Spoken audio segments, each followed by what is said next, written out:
तो अभी तक हमने जो सॉर्टिंग एल्गोरिदम्स डिस्कस किए थे वो सारे कंपैरिजन बेस्ड थे। मीन्स के 2-3 नंबर्स हैं तो पहले को दूसरे के साथ कंपेयर किया, अगर उसकी वैल्यू लेस देन है तो उसके बाद दूसरे को तीसरे से कंपेयर किया, तो यानी कि हम उसमें कंपैरिजन की बेस पे ऑर्डर एम्प्लॉय करते थे। ये जो टॉपिक है वो मैं कवर नहीं कर रहा, वो आपने खुद कवर करना है और पेज नंबर आपको मैंने बता दिए। तो अब लीनियर टाइम सॉर्टिंग में ये है कि जो कंपैरिजन बेस्ड सॉर्टिंग एल्गोरिदम थे उनमें हमने देखा था कि हीप सॉर्ट या मर्ज सॉर्ट का रनिंग टाइम जो है वर्स्ट केस में भी हमारे पास बिग यानी कि लोअर बाउंड जो उसका था big omega n log n था और उससे ज़्यादा उसका रनिंग टाइम है। तो यहाँ पे लीनियर टाइम सॉर्टिंग एल्गोरिदम्स को हम डिस्कस करेंगे। उसमें सबसे पहले जो है 3 तरह के हम डिस्कस करेंगे। एक है काउंटिंग सॉर्ट, रेडिक्स सॉर्ट और एक बकेट सॉर्ट। तो सबसे पहले हम देखते हैं काउंटिंग सॉर्ट क्या है और किस तरह से काम करती है। काउंटिंग सॉर्ट जो है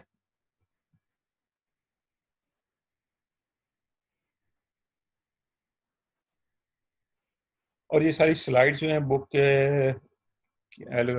and introduction to algorithm Thomas H Cormen वहाँ से 3rd एडिशन से ली गई हैं। काउंटिंग सॉर्ट जो है कि अगर हमारे पास कोई एलिमेंट है, हम इसमें सॉर्ट करना है जो नंबर्स को, तो उनकी रेंज जो है हमारे पास 0 टू के है। यानी कि कुछ नंबर्स हैं बिलफर्स, और ये इसकी लिमिटेशन भी है कि अगर हमने सॉर्ट करना है और सॉर्ट करने की रेंज हमारे पास स्पेसिफाई होती है कि हम इस रेंज में एलिमेंट्स को सॉर्ट करते हैं। और काउंटिंग सॉर्ट डिटरमिन करता है कि इनपुट एलिमेंट अगर एक्स है तो उससे कम वैल्यूज कौन कौन सी हैं, और उसके लिए उसको काउंट करता है नंबर ऑफ एलिमेंट्स जो उससे लेस हैं। इसी तरह से जो इंफॉर्मेशन है उसको यूज करते हुए हम एक स्पेसिफिक आउटपुट एरे में वैल्यू को इंसर्ट करते हैं। थ्योरी पे हम बाद में आते हैं, सबसे पहले इसकी एग्जांपल देखते हैं, एग्जांपल के बाद हम इसको यूज करते हैं। एल्गोरिदम में ये है कि 3 इसकी इनपुट है काउंटिंग सॉर्ट की। नंबर 1 एरे है, इनपुट एरे। नंबर 2 बी है जिसको हमने आउटपुट एरे का है, और के जो है रेंज है जिस रेंज में हमने वैल्यूज को सॉर्ट करना है। जिस तरह अभी हमने काउंटिंग सॉर्ट में बताया 0 टू के एलिमेंट्स को हमने सॉर्ट करना। तो उनको सॉर्ट करने के लिए हमने एक सी एरे डिक्लेयर किया है और उसका साइज 0 टू के। नेक्स्ट इस एरे को हमने इनिशियलाइज किया है 0 के साथ, क्योंकि जितने भी एलिमेंट्स थे हो सकता है उसमें पहले कोई वैल्यू पड़ी हो उस मेमोरी लोकेशन में, तो हम पहले सबसे उसको 0 से इनिशियलाइज करते हैं। मीन्स के रेंज हमारे पास नंबर की थी 0 टू के, तो 0 टू के लूप यूज किया और हर इंडेक्स पे 0 स्टोर कर। अब क्या करेंगे उसके बाद के जिस इनपुट एरे है वहां से उसका इंडेक्स फर्स्ट इंडेक्स से लेके उसकी लेंथ तक के लूप एग्जीक्यूट किया, और जो जो वैल्यू आएगी सी के उस इंडेक्स में एक वैल्यू इंक्रीमेंट करते जाएंगे, इंक्रीमेंट करके वहां पे उसी इंडेक्स पे स्टोर करते जाएंगे। अब यहाँ पे काउंट हो जाएगा बिलफर्ज एक एरे है उसमें बी जो 5 या 3 है वो 2 दफा कर रहा है, तो वो काउंट यहाँ पे काउंट करके उसको इंक्रीमेंट करके उस पोजीशन पे स्टोर करता जाए। एक मतलब मैं एल्गोरिथम एक्सप्लेन कर रहा हूँ, उसके बाद इसकी एग्जांपल करके दोबारा फिर मैं एल्गोरिथम पे आऊंगा, और फिर उसके जो जितने स्मॉलेस्ट वैल्यू उनको सम करते करते हम हाईएस्ट वैल्यू तक जा रहे हैं। यहाँ पे उनको सबको सम कर रहे हैं, प्रीवियस वैल्यू को और करंट वैल्यू को सम करते करते करंट वैल्यू एरे में स्टोर करते जा रहे हैं।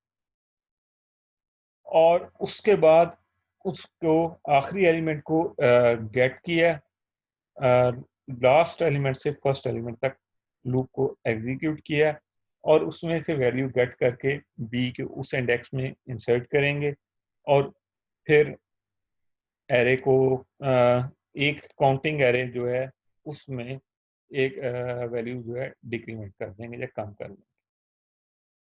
एग्जाम्पल करते हैं, एग्जाम्पल के बाद फिर हम दोबारा एल्गोरिथम करते हैं।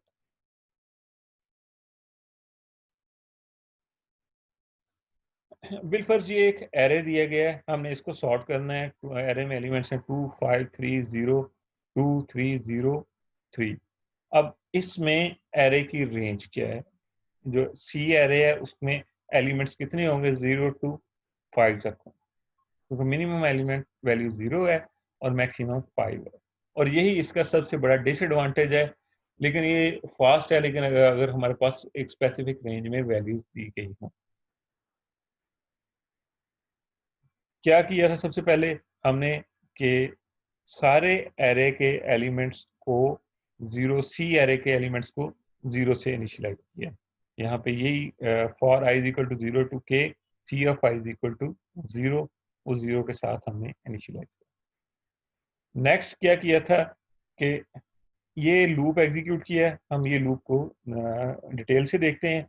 इसमें क्या था? For j is equal to 1 to a dot length, यानी कि फर्स्ट टाइम ए की फर्स्ट इंडेक्स को देखेंगे। ए का जो फर्स्ट इंडेक्स है वो फर्स्ट इंडेक्स पे वैल्यू है 2 है। और क्या किया है? ए ऑफ 1 पे क्या स्टोर है? 2। मैं यहाँ पे ना इसकी वैल्यूज भी लिख रहा हूँ। और सी of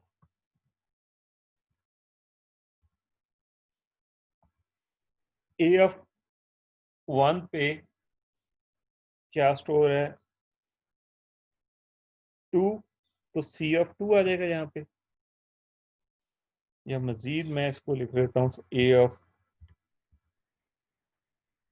1 is equal to C of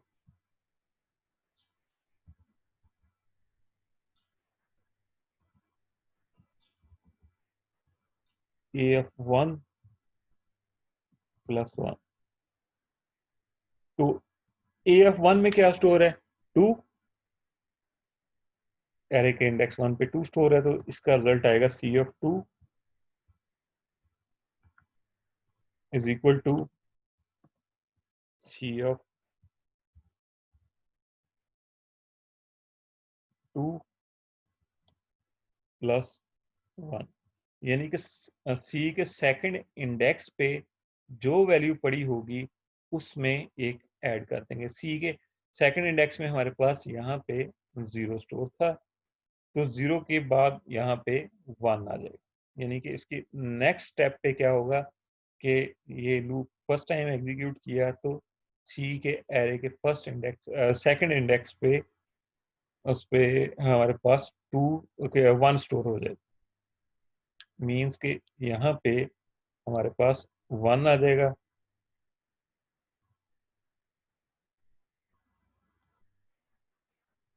next क्या करेंगे कि जे की वैल्यू 2 हुई, तो C of A of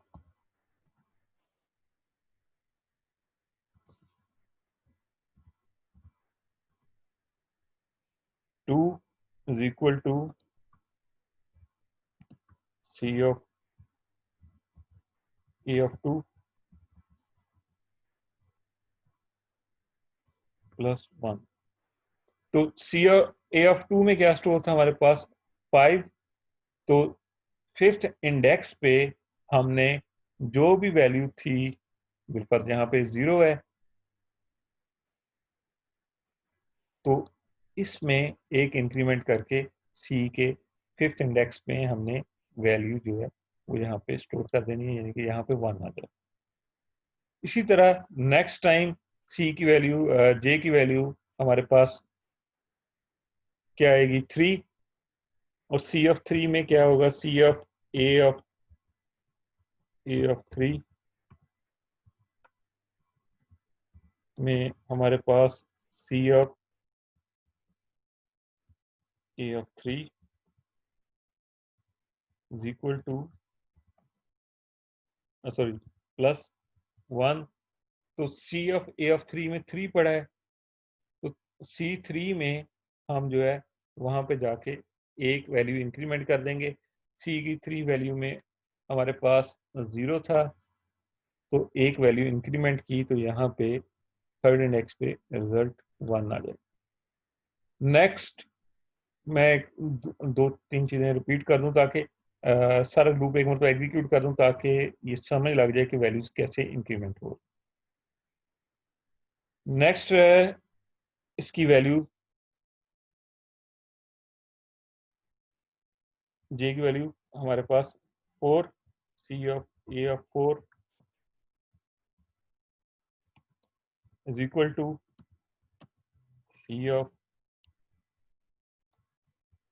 A of 4 plus 1 means K A of 4 में 0 पड़ा है और 0 सी का इंडेक्स 0 पे 0 है, 0 प्लस 1 1 आ जाएगा, तो यहाँ पे हम 1 स्टोर कर देंगे। इसके बाद सॉरी आई जे की वैल्यू 5 होगी, C of 5 C of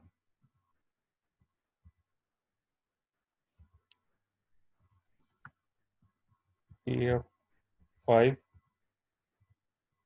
is equal to just 1 minute Hassan C of A of 5 plus 1, तो यहाँ पे C of A of 5, तो A of 5 में हमारे पास 2 पड़ा है, तो C के सेकंड इंडेक्स पे हमने पहले 1 था, तो जो वैल्यू थी उसमें एक इंक्रीमेंट करके हम यहाँ पे स्टोर कर देंगे। मीन्स जब ये इंक्रीमेंट होगा तो 1 पहले 1 हमने स्टोर किया है, अब वहाँ पे 2 स्टोर हो जाएगा, यानी कि 1 प्लस 1 2 हो जाएगा। क्वेश्चंस हसन?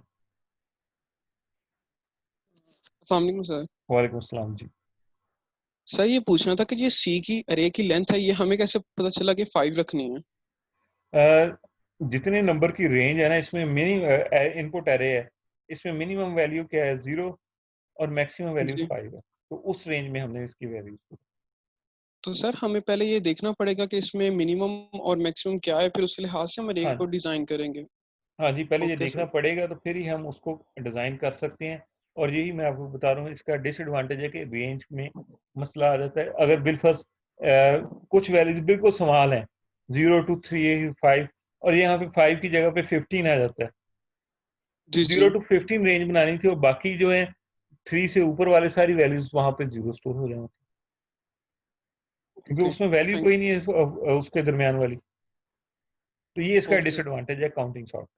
लेकिन थैंक यू। काम अगर एक स्पेसिफिक रेंज में वैल्यूज हैं तो ये काफ़ी फास्ट है as compare to other values. और यहाँ पे हम कंपैरिजन नहीं कर रहे, सिर्फ उसकी प्लेस पे इंसर्ट कर रहे हैं।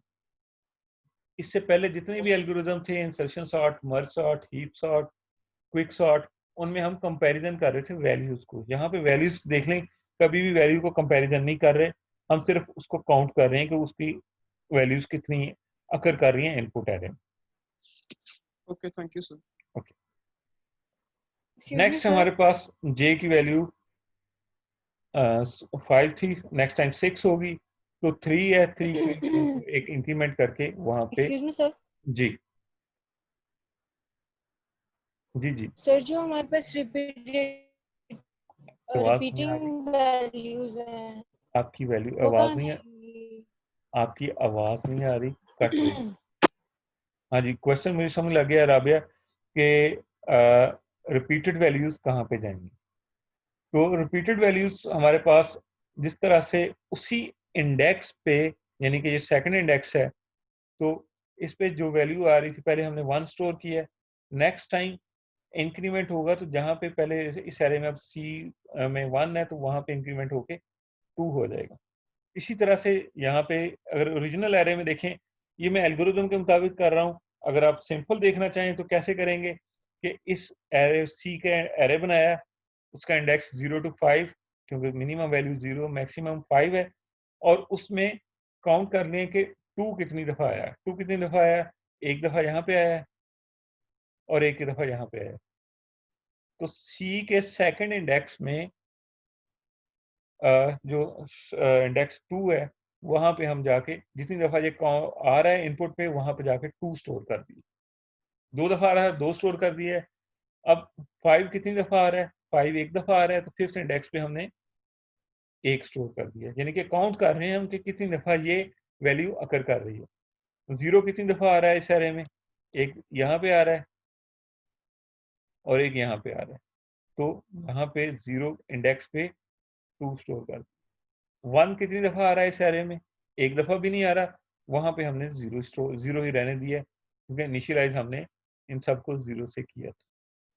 3 कितनी दफा आ रहा है, 3 एक यहाँ पे आ रहा है, एक यहाँ इस 6th इंडेक्स पे आ रहा है, एक 8th इंडेक्स पे आ रहा है, तो 3 दफा आ रहा है, तो यहाँ पे हमने 3 स्टोर कर दिया। तो इस तरह से काउंटिंग सॉर्ट में हम काउंट करते हैं कि वैल्यूज कितनी दफा अकर कर रहे हैं। यहाँ तक क्वेश्चंस मैं एल्गोरिथम के मुताबिक कर रहा था। अगर आपने जनरल कर, सर जो आवाज नहीं आ रही, राबिया आपकी आवाज कट रही है जी। सर जो हमारे पास एरे के सी एरे के जो इंडेक्सेस है, इसका मतलब वो प्लेसेस हैं कि 0 कितनी बार है, 1 कितनी बार, 2 कितनी बार है। हाँ जी, काउंट कर रहे हैं हम। सी मींस काउंटिंग एरे है इसमें सर आप जी। राबिया आपकी आवाज मुझे ना बहुत कट के आ रही है, इसलिए मैं अगेन इसको थोड़ा सा बता देता हूँ, लेकिन बाकी जो है इसके बाद देखते हैं। सी एरे काउंटिंग एरे, सी में हम काउंट कर रहे हैं कि एरे की जो वैल्यूज हैं वो कितनी दफा आखिर कर रही हैं, मींस के 2 वैल्यू कितनी दफा आखिर कर रही है, तो उसको सेकंड इंडेक्स पे स्टोर कर, 0 कितनी दफा आखिर कर रहा है उसको 0 इंडेक्स पे स्टोर कर, 2 टाइम्स आखिर कर रहा था तो 2 स्टोर कर दिया, 1 कहीं पे नहीं है इस एरे में, इनपुट एरे में, तो वहां पे 0 हमने स्टोर कर दिया। इसी तरह से बाकी 3 है, 3 कितनी दफा कर रहा है, 3 1 2 3 दफा कर रहा है, तो यहाँ पे हमने 3 स्टोर कर दिया। इसी तरह 4 नहीं है तो वहां पे 0 ही है, और 5 एक दफा कर रहा है तो वहां पे 5 में 1 स्टोर कर। इस तरह से हम कर सकते हैं मैनुअल। अगर एल्गोरिथम के साथ करेंगे तो हम उसकी वैल्यूज 1 बाय 1 यहाँ पे शो करके कर सकते हैं। नेक्स्ट इसका अगला स्टेप था कि हमने इसको काउंट करना था, इससे प्रीवियस वैल्यूज कितनी है, मीन्स के 2 से छोटी वैल्यूज कितनी है, वो हम किस तरह से काउंट कर सकते थे। वो एक अलग से हमने लूप यूज किया था। वो इस लूप में के क्या करते हैं, पहली वैल्यू को हम वैसे छोड़ देंगे, मीन्स के 2 को वैसे छोड़ दिया। नेक्स्ट वैल्यू क्या है सर जी, सर हमने अरे जो ए है इसमें नंबर मैक्सिमम वैल्यू कहाँ पुट की है? नंबर 1 जब भी क्वेश्चन पूछना है आपने रेज हैंड करना, ताकि ना दरमियान में फिर बाद में अगर टाइम हो जाए तो बाद में आपको मौका दिया जाए। अब थैंक यू सर। हाँ जी, अब क्वेश्चन पूछ लें आप दोबारा मुदस्सिर। सर वो जी सर जो अरे ए है हाँ इसमें जी, हमें कैसे पता चलेगा कि मैक्सिमम वैल्यू कितनी है, यानी कि हम एरे को कैसे स्कैन स्टोर करवाएं? एरे को स्कैन करना पड़ेगा हमें। ठीक है सर। एरे को स्कैन करके वैसे नहीं हमें पता चल सकता इनपुट एरे। ठीक सर। अब नेक्स्ट है कि हमने इसको प्रीवियस वैल्यू के साथ सम करना है, तो पहली वैल्यू को हम एज इट इज रखेंगे, यानी कि अब नेक्स्ट वैल्यू क्या आएगी, 2 + 0, 2 यहाँ पे आ गया। अब यहाँ पे 2 आ गया। अब 2 को इस इंडेक्स पे, अगले इंडेक्स पे क्या वैल्यू पड़ी है, 2, 2 + 2 4। अब 4 + 3 7 यहाँ पे आ गया, और 7 + 0 7 वो यहाँ पे आ गया, और 7 + 1 8 वो यहाँ पे इस इंडेक्स पे हम सम कर रहे हैं। मीन्स के अब हम यहाँ पे काउंट कर रहे हैं कि इससे वैल्यू इस इंडेक्स बिलफर्ज 1 है, 1 से छोटी वैल्यूज कितनी है हमारे पास, 2। 2 से छोटी या 2 को इंक्लूड करके कितनी वैल्यूज है हमारे पास, 4। तो ये इस तरह से काउंट किया है। लूप के लिहाज से देखें तो इंडेक्स हमारे पास 0 से स्टार्ट हो रहा था, लेकिन यहाँ पे हमने 1 to k किया। इनिशियलाइज हमने 0 to k किया था, लेकिन यहाँ पे 1 to k किया है, और 1 to k में क्या है कि C of I plus C of I minus 1. C of I means कि C of 1 में हमारे पास 0 था, plus C of I minus 1, I minus 1 क्या है 2 था, इन दोनों को सम किया है और कहाँ पे स्टोर कर दिया है, C of 1 में, यानी कि यहाँ पे हमने 2 को स्टोर कर। नेक्स्ट क्या हुआ कि k की वैल्यू I की वैल्यू 2 हुई, C of 2 में हमारे पास 2 था, और इससे प्रीवियस वैल्यू में अब C एरे अपडेट हो चुका था, वहां पे 2 था, 2 + 2 4 आ जाएगा। इसी तरह 4 + 3 7, और 7 + 0 7, और 7 + 1 8। तो हम काउंट कर रहे हैं कि कितनी वैल्यूज कितनी दफा आ रही हैं। नेक्स्ट है कि हमने ये एरे बन गया है, अब इस एरे को यूज करते हुए एरे को सॉर्ट करना है, इनपुट एरे को, और रिजल्ट जो है स्टोर करना है बी एरे। उसमें ये था कि हमजा